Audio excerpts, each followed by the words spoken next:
We shall be known by the company we keep, by the ones who circle around to tend these fires.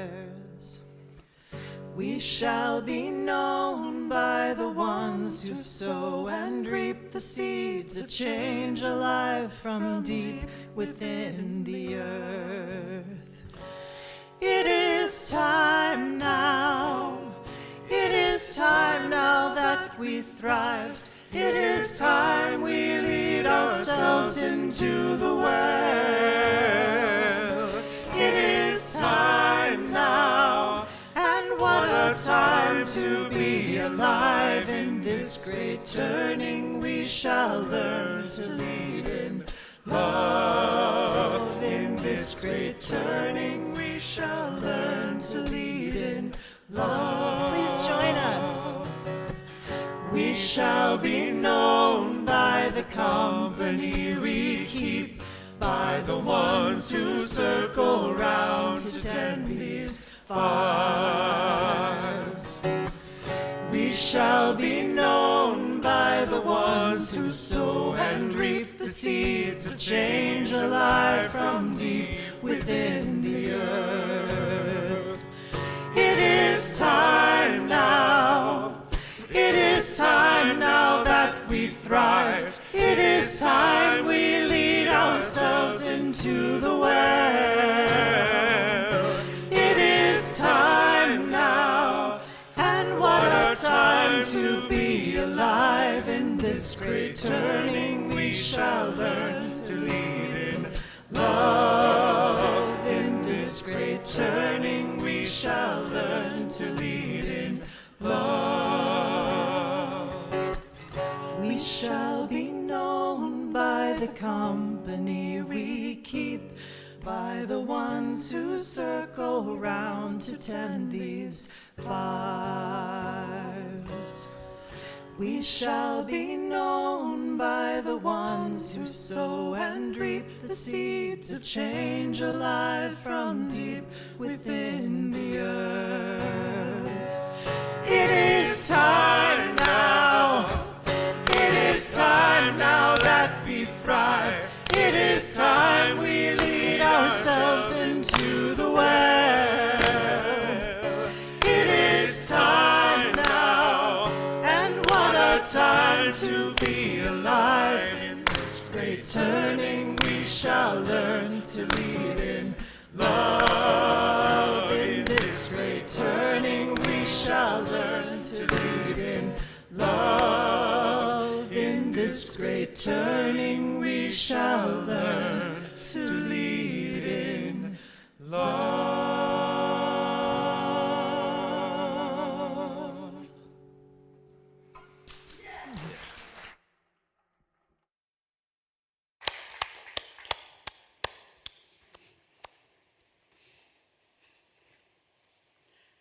Thank you.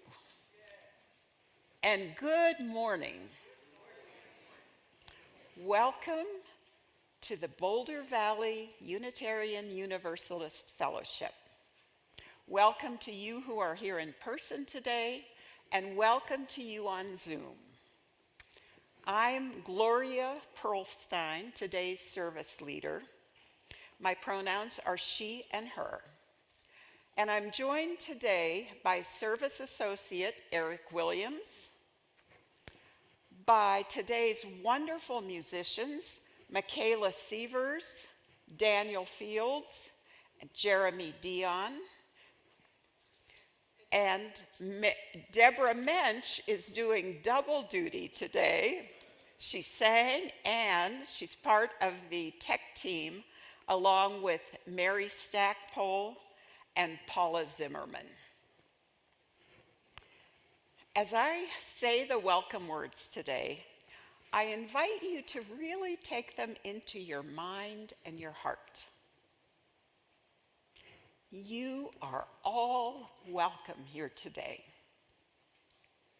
In all the beauty of languages, cultures, skin tones, shapes, and sizes, gifts, and challenges that come together in your uniqueness, you are welcome here.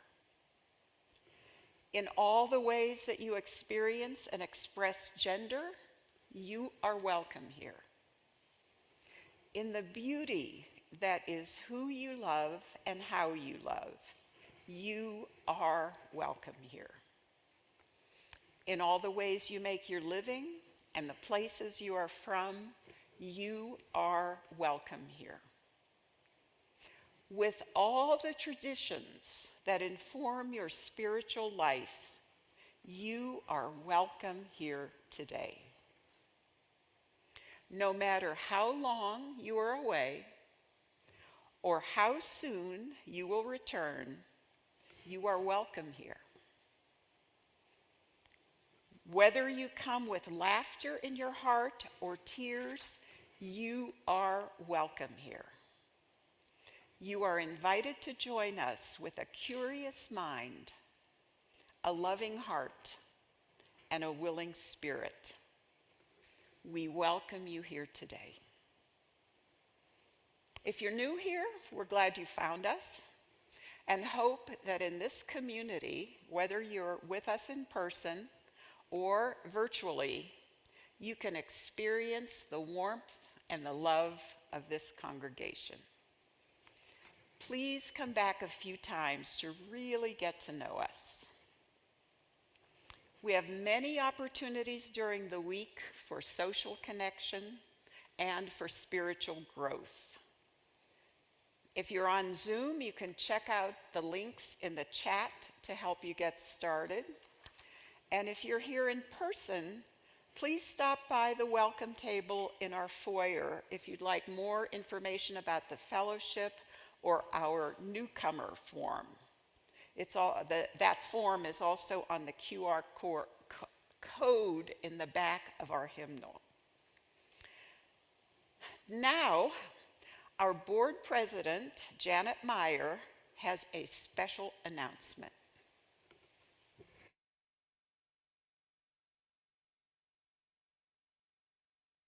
Hello there. So this is the time when we will be meeting soon to have our annual business meeting. I know you're thrilled. But this is actually a very important time and an especially exciting year when we're going to be having a chance to not only vote on our budget, which I know you've all been waiting on, but also have a chance to have a Zoom visit with our new interim minister. And we'll be, of course, voting on the slate of leaders who will be serving us for the next year. We're going to start with a potluck, and if you read your connections weekly or the listserv, you'll see that there are it's a mildly organized potluck, so you've been assigned a certain kind of food to bring, and I hope that you'll follow instructions. Especially the cookies part, because we're not allowed to have anything that makes crumbs. That's Millie's rule. So we cannot go against that. Sorry, Millie, I didn't mean to throw you under the bus like that. But, you know, you get a lot of respect. So please bring food for the potluck. It starts at 5 o'clock. Label everything. Come to the meeting. Will be from 6 to 8. This is on Saturday, June 8th. And I think that's the most important thing right there. Anyway, so thank you all.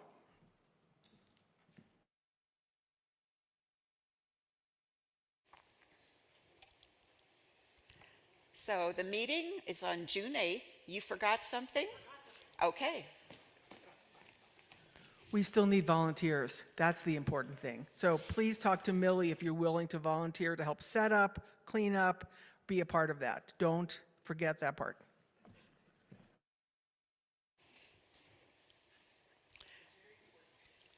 June 8th, annual meeting. Today, following the service, everyone on Zoom is invited to stay for casual conversation, and those here in person are welcome to the coffee hour in Fellowship Hall. If you're joining us on Zoom, please feel free to greet each other in the Zoom chat. And if you're a newcomer, please let us know so that we can greet you. We love to know who is with us. And those of you in the sanctuary, please take a moment to greet your neighbor.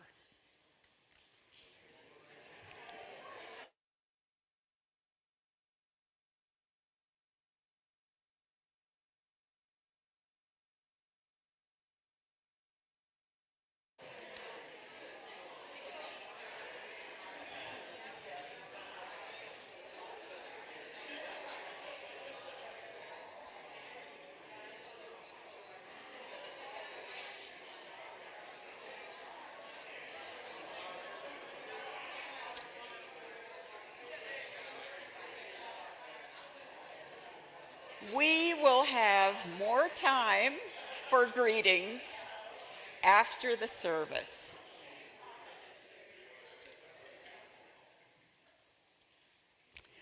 And now we're going to light our chalice.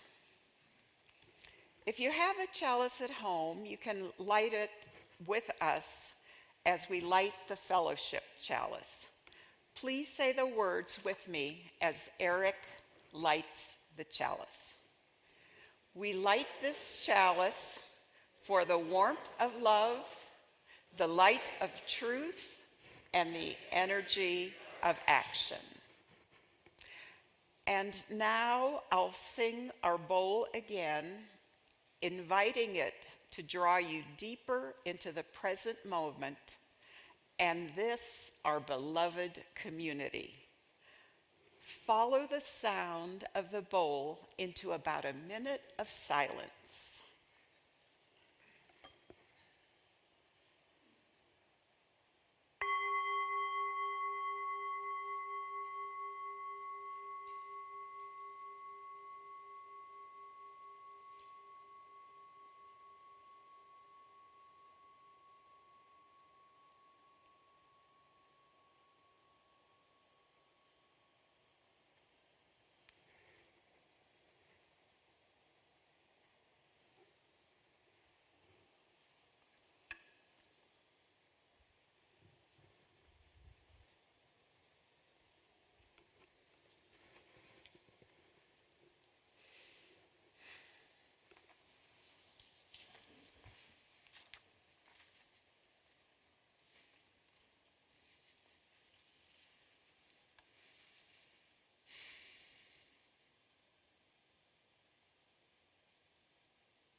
Good morning. My name is Eric Williams. My pronouns are he, him. For this Memorial Day, our opening words will be a poem by UU Reverend David M. Horst entitled The Last Soldier. I saw the parade pass by with the last soldier marching. I saw politicians stand by, not in pride, but in shame as they recited the names of the dead and admitted their failure. I saw the marching band step in time to silence.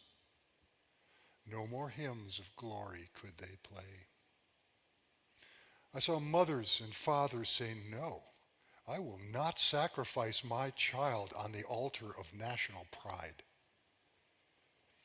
I saw flags no longer madly waved, but held in quiet reverence. I saw the granite statues crack and crumble, symbols to the waste of war. Yeah. I saw the last soldier give his final salute, and the trumpeter play taps one more time. I saw the end of brutality and death. I saw the graveyard flags turn to threads by the ceaseless wind.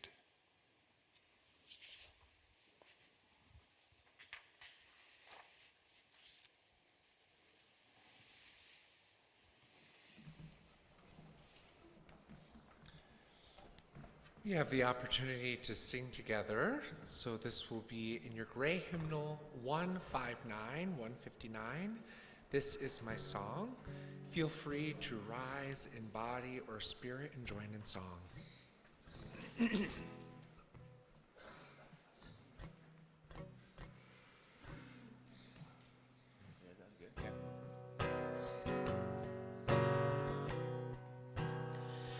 This is my song, O God of all the nations, a song of peace for lands afar and wide.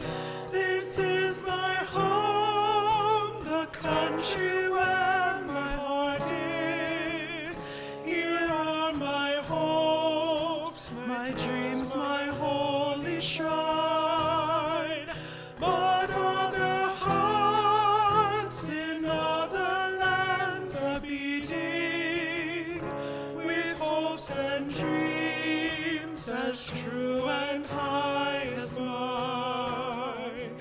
My country's skies are bluer than the oceans, and sunlight beams on clover leaf and pine. That other lands have sunlight too and clover, and skies are everywhere as blue as mine. Oh, hear my song, thou God of all the nations, a song of peace for their land and for mine.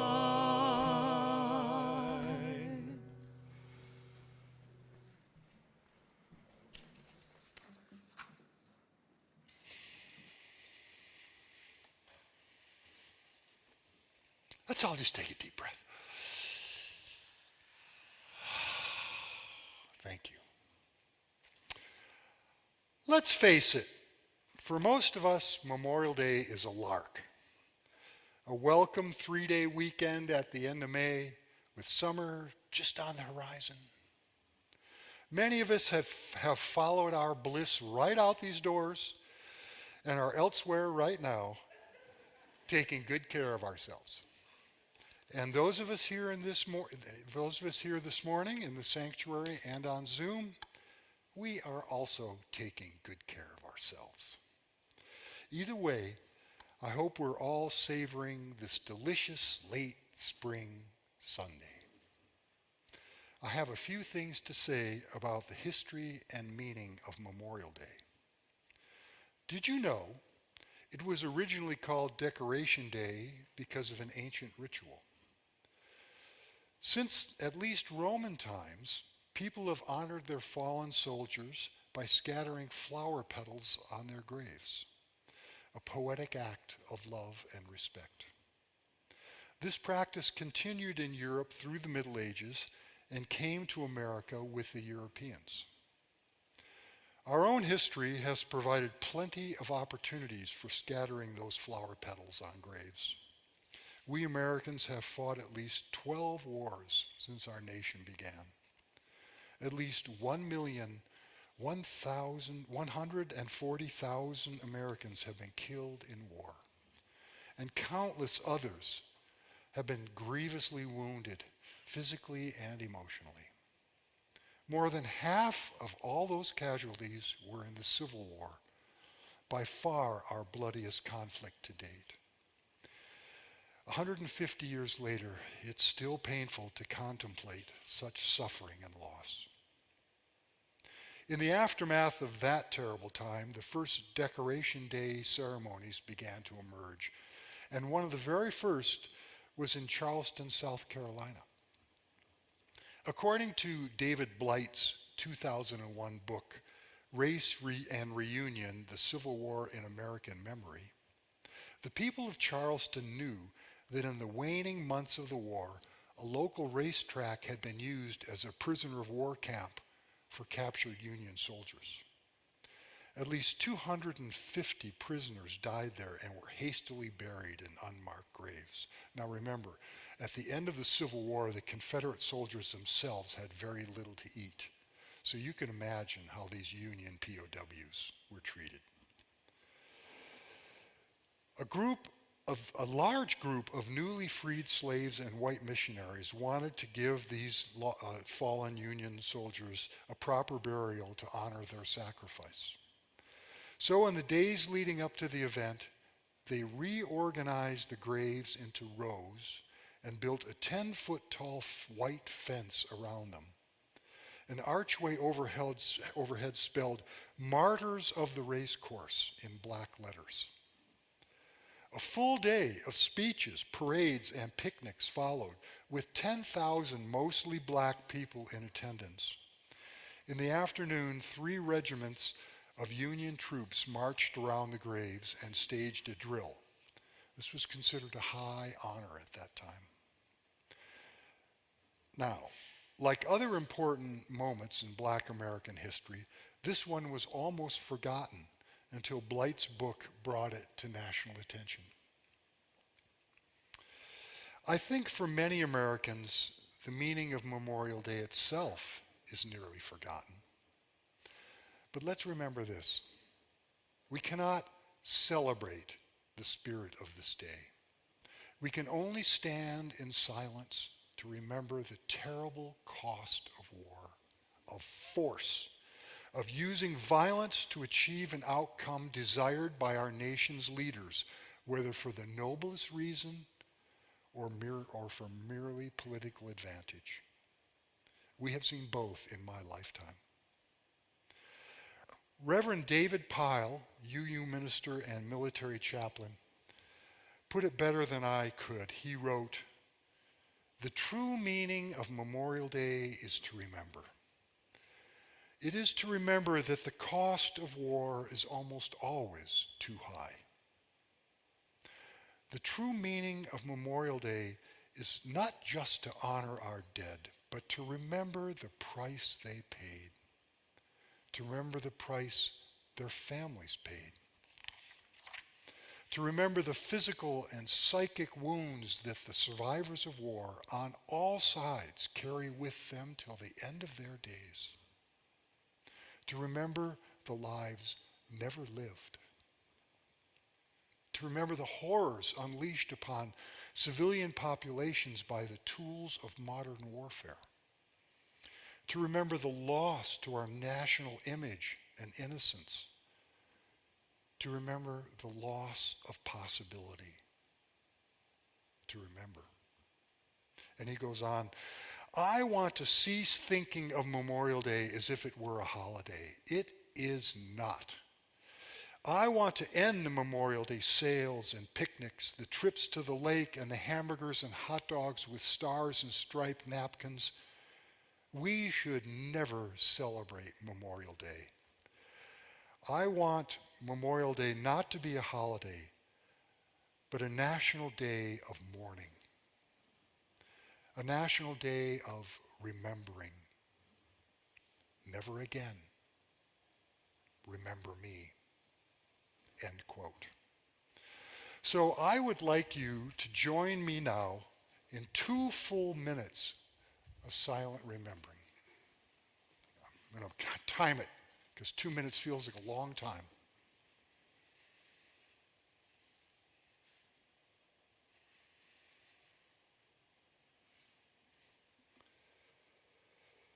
Two full minutes of silent remembrance for those we have lost in war. Perhaps you have lost family members, or people you went to high school with, or members of your neighborhoods or towns. Or think of the unique human beings you'll never meet because their lives were taken by war. I'll start with the bell and end with the bell.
Each week, we remind ourselves of the abundance in our lives and in this community by giving half of our plate away to organizations that share our values. Today, the half plate is for Together Colorado, a multi-faith, multiracial organization that works to expand affordable housing, climate justice, criminal justice, economic justice, health care, and immigration reform. BVUUF has been affiliated with and supported Together Colorado for about 15 years, and Reverend Lydia is now on its board of directors.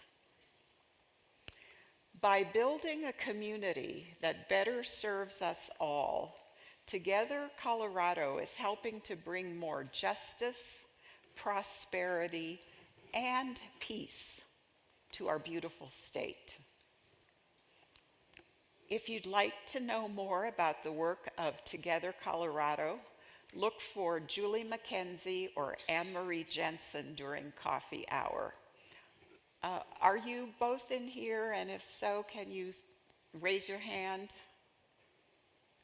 They're probably setting up in the fellowship hall. You can text your donation to the number on the screen, or if you're here in person, place a donation in the offering plate as it passes. Please give generously, as you so often do. And as our musical reflection begins, please answer this question. And if you're on Zoom, please put your answer in the chat. What Memorial Day activities or rituals have helped you remember?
Thank you. We gratefully accept these gifts on behalf of Together Colorado and for the work of this fellowship, bringing love, reason, compassion, and justice to the world.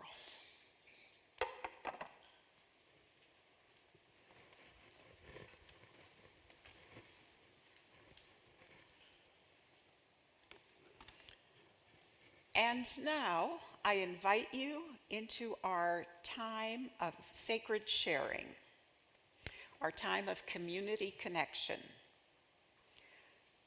If you're on Zoom and you have a joy or concern to share, please type that into the chat, sending it to everybody, and let us know briefly what is in your heart today. I will read it aloud, what you share, and Eric will add a stone to our sacred waters on your behalf. If you're here in the sanctuary, you can come up front and briefly share your joy or concern today, holding the microphone straight out in front of you so everyone can hear, and add a stone to the waters, or you can add a stone in silence. So Eric, will you add a stone for all who are hungry, afraid, hurt, grieving, or homeless because of war?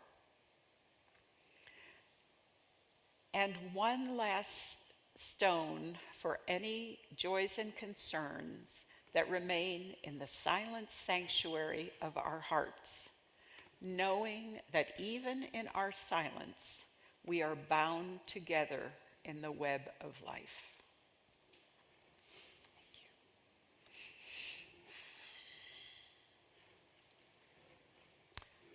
Dear ones,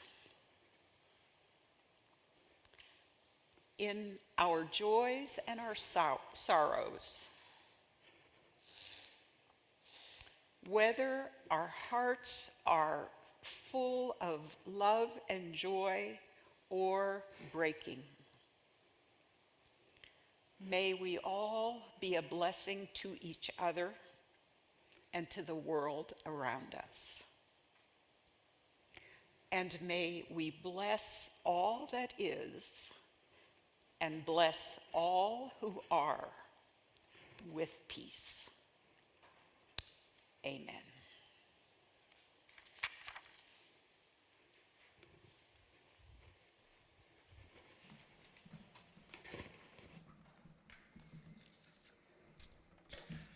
We have another opportunity to sing with one another. If we turn our gray hymnals to page 100, so it's I've Got Peace Like a River.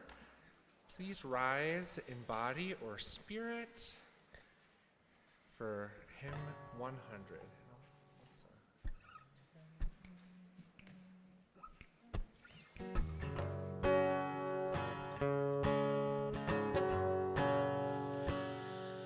I've got peace like a river, I've got peace like a river, I've got peace like a river in my soul.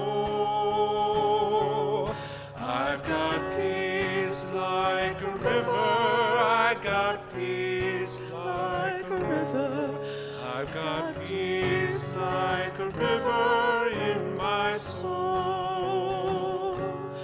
I've got joy like a fountain, I've got joy like a fountain, I've got joy like a fountain in my soul. I've got joy like a fountain, I've got joy like a fountain, I've got joy like a fountain in my soul. I've got love like an ocean, I've got love like an ocean, I've got love like an ocean in my soul. I've got love like an ocean, I've got love like an ocean, I've got love like an ocean in my soul, in my soul.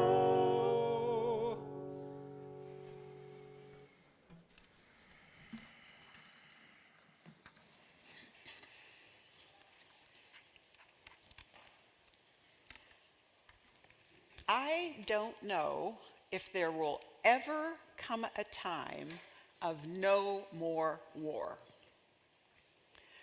But I do find some hope in knowing that over the course of human history, the length of wars and the amount of time that nations spend at war has dropped dramatically. The longest war in known history, known as the Reconquista, lasted for 781 years. It was fought by Spanish and Portuguese forces against Muslim rulers in the Iberian Peninsula. That war started in the year 711 and lasted until 1492, the year that Columbus came to this continent. Can you imagine a war going on for 8 centuries? And that wasn't the only one. The English and the French also fought each other for more than 700 years, from the year 1109 until 1815.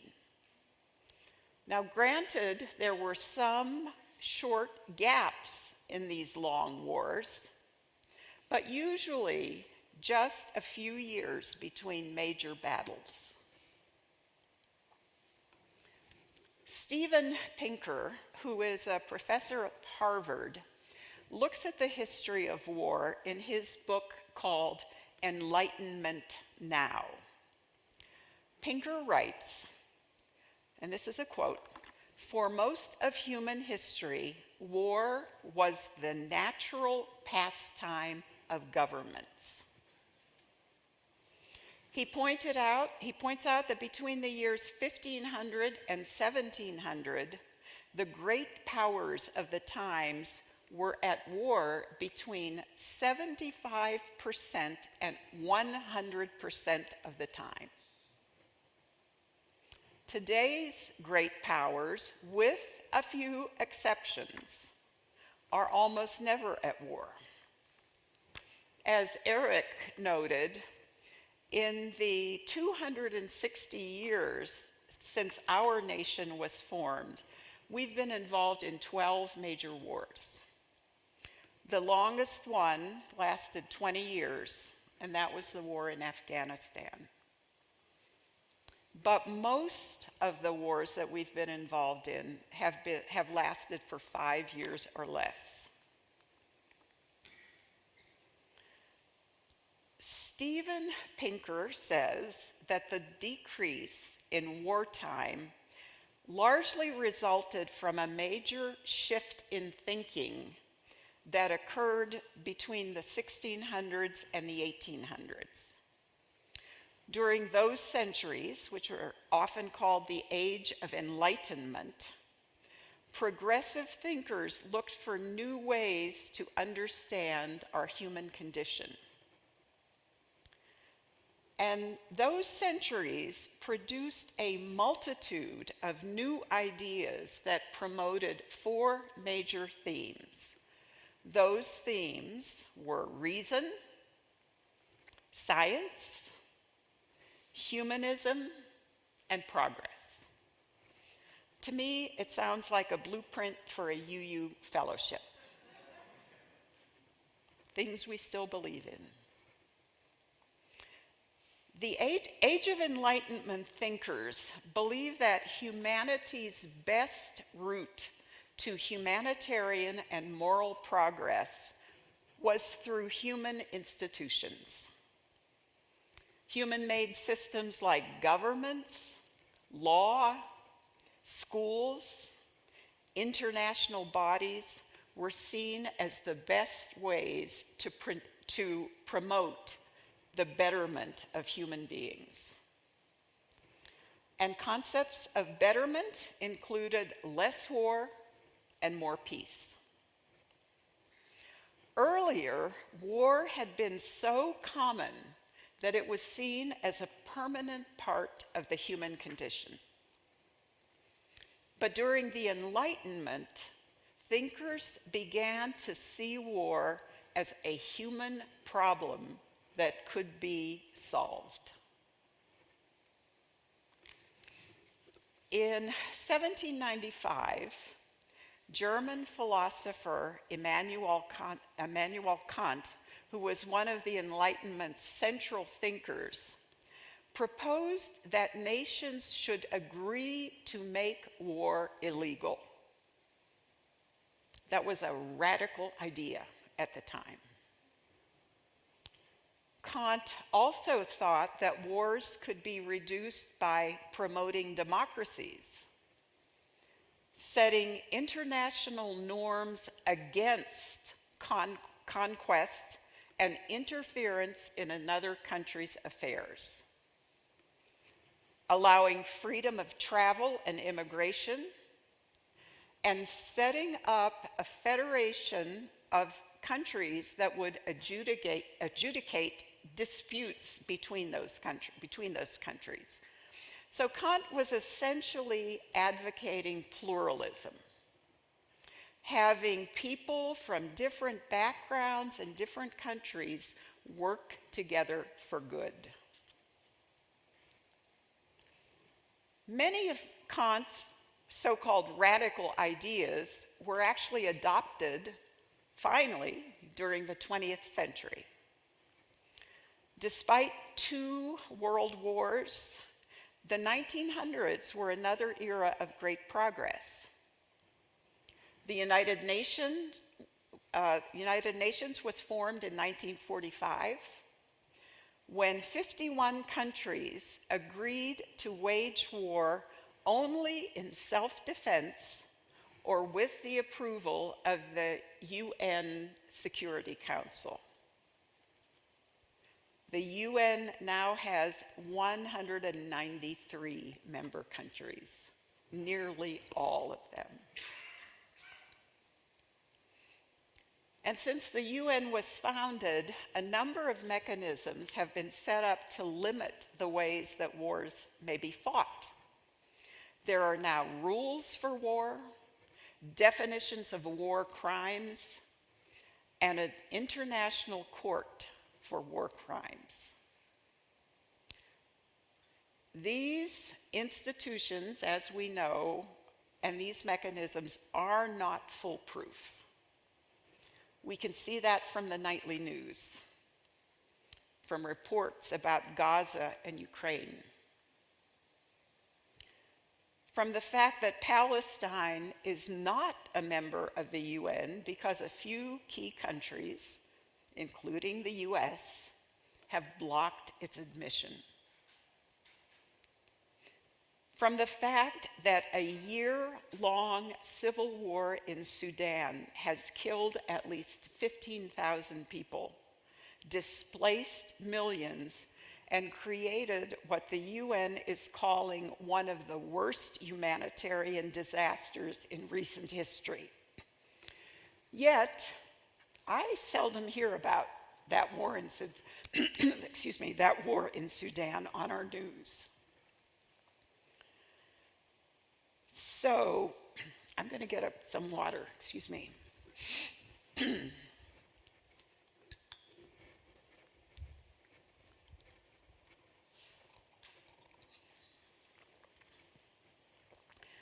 So clearly, we need, thank you, we need more progress. And thankfully, a wide variety of organizations worldwide are seeking peace in different ways. For example, the International Crisis Group provides early warnings about potential country-country conflicts. The Peace Alliance is leading a grassroots effort to establish a cabinet-level Department of Peace in the United States. Yeah. And the World Peace Council promotes Mahatma Gandhi's message, be the change you want to see. Our own faith has an international peacemaking component. The UUA Office of the United Nations, the UUA office at the United Nations takes part in UN meetings, conferences, and committees to discuss ways to create a world community that is accepting, just, and compassionate. On a lighter note, another organization working for peace is called the Raging Grannies. The Raging Grannies are older women, not necessarily grandmothers, who hold anti-war protests as street theater.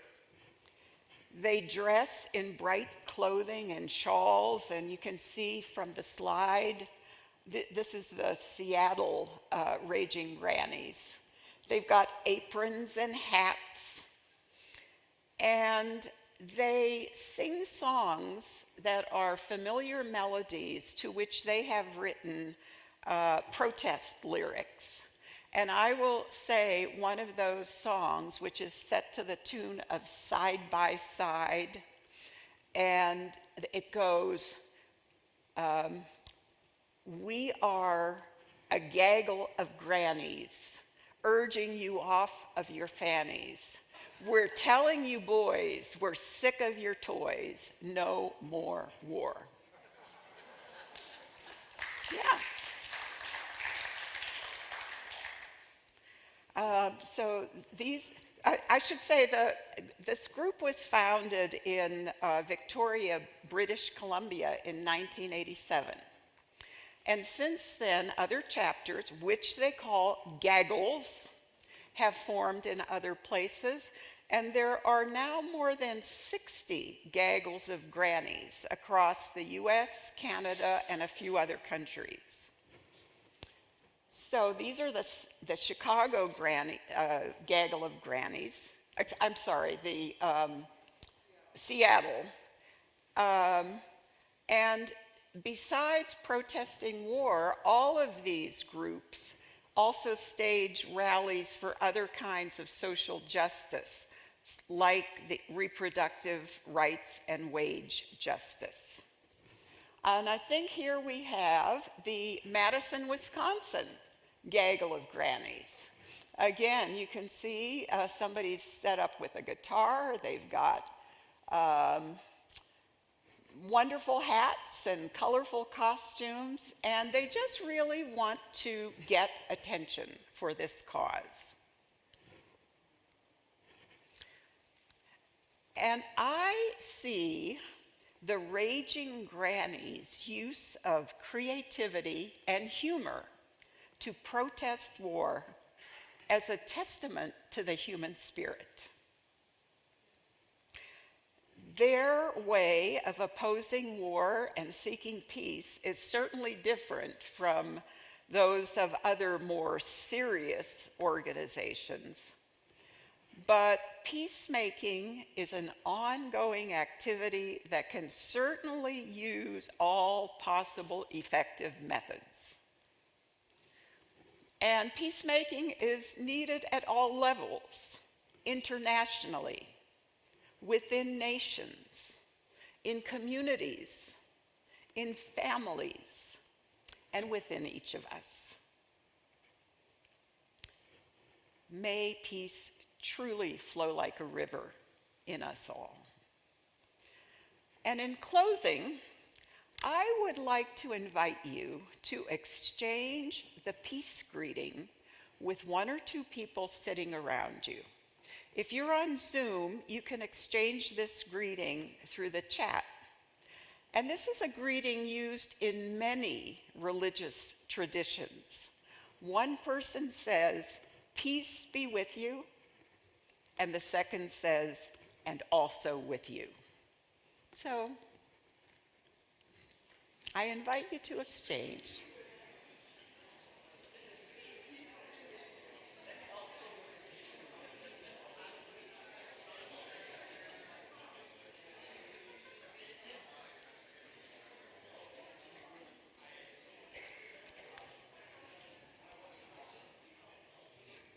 and peace be with all of you. Thank you. Shanti, shalom, and may it be so. Amen.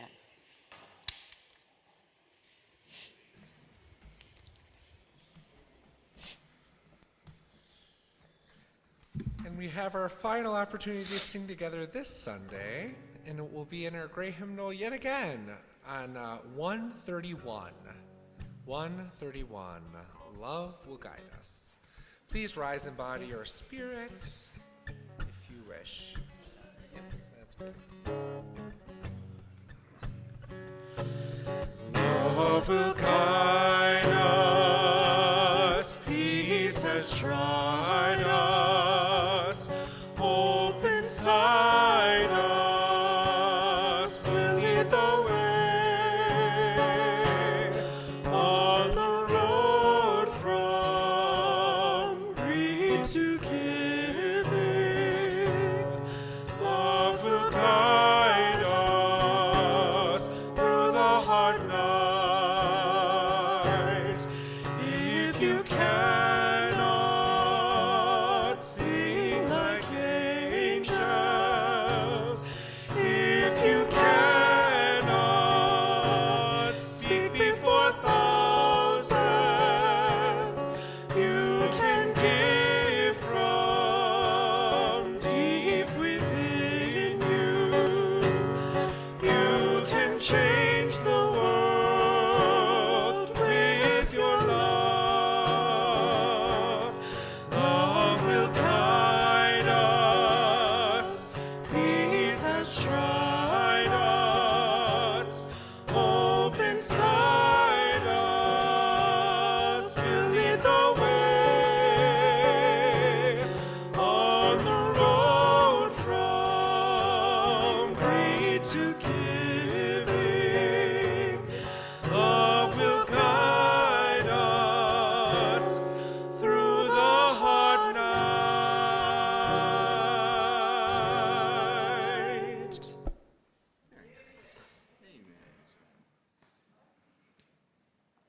Thank you. And now we'll extinguish our chalice.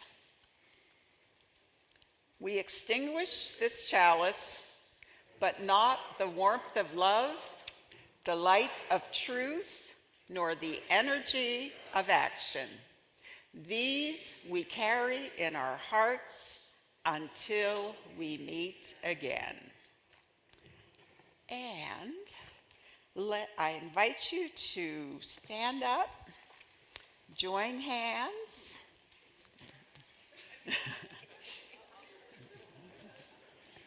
Yes. Yes. Friends, we have been together today here in love and peace. May we go forward with our peace and bring it to all we meet. Amen. Amen. All right. Thank you. Oh. Such a good reflection.